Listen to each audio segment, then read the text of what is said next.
General নলেজের অত্যন্ত গুরুত্বপূর্ণ তথ্য নিয়ে চলে এসেছি। এই তথ্যগুলি খুবই গুরুত্বপূর্ণ, বিশেষ করে সরকারি চাকরির পরীক্ষার জন্য। দেখে নাও তোমরা। টপিক নাম: কৃষিক্ষেত্রের সঙ্গে সম্পর্কিত কয়েকটি বিপ্লব।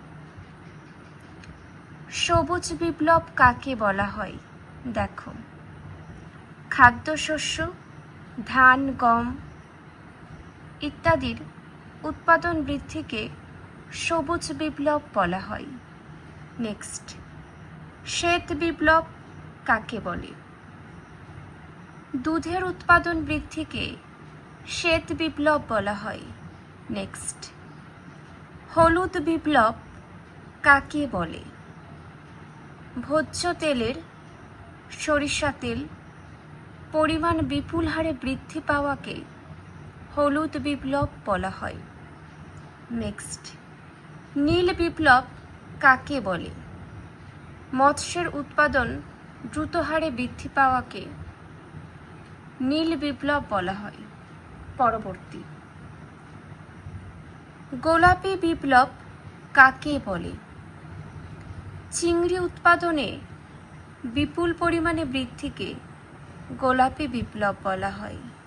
নেক্সট, বাদামি বিপ্লব কাকে বলে? চামড়া অপ্রচলিত শক্তি উৎপাদনের বৃদ্ধিকে বাদামি বিপ্লব বলা হয়। পরবর্তী, কৃষ্ণ বিপ্লব কাকে বলে? খনিজ দ্রব্য, বিশেষত খনিজ তেল উৎপাদন বৃদ্ধিকে কৃষ্ণ বিপ্লব বলা হয়। পরবর্তী দেখে নাও, সোনালী তন্তু বিপ্লব কাকে বলে?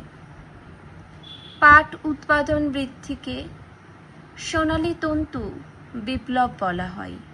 নেক্সট, সোনালী বিপ্লব কাকে বলে? উদ্যান পালন উন্নয়ন, মধু উৎপাদন বৃদ্ধিকে সোনালী বিপ্লব বলা হয়।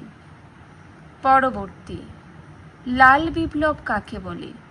মাংস, টমেটোর উৎপাদন বৃদ্ধিকে লাল বিপ্লব বলা হয়। নেক্সট, গোলক বিপ্লব কাকে বলে? আলু উৎপাদন বৃদ্ধিকে গোলক বিপ্লব বলা হয়। পরবর্তী, রূপালী তন্তু বিপ্লব কাকে বলা হয়? তুলো উৎপাদন বৃদ্ধিকে রূপালী তন্তু বিপ্লব বলা হয়। নেক্সট, রূপালী বিপ্লব কাকে বলে? ডিম বা পোলট্রি উৎপাদন বৃদ্ধিকে রূপালী বিপ্লব বলা হয়। নেক্সট, উপরের সমস্ত বিপ্লবগুলিকে একসাথে বা একত্রিতভাবে রামধনু বিপ্লব বলা হয়। যে তথ্যগুলি আলোচনা করে দিলাম প্রত্যেকটাই ভীষণ গুরুত্বপূর্ণ।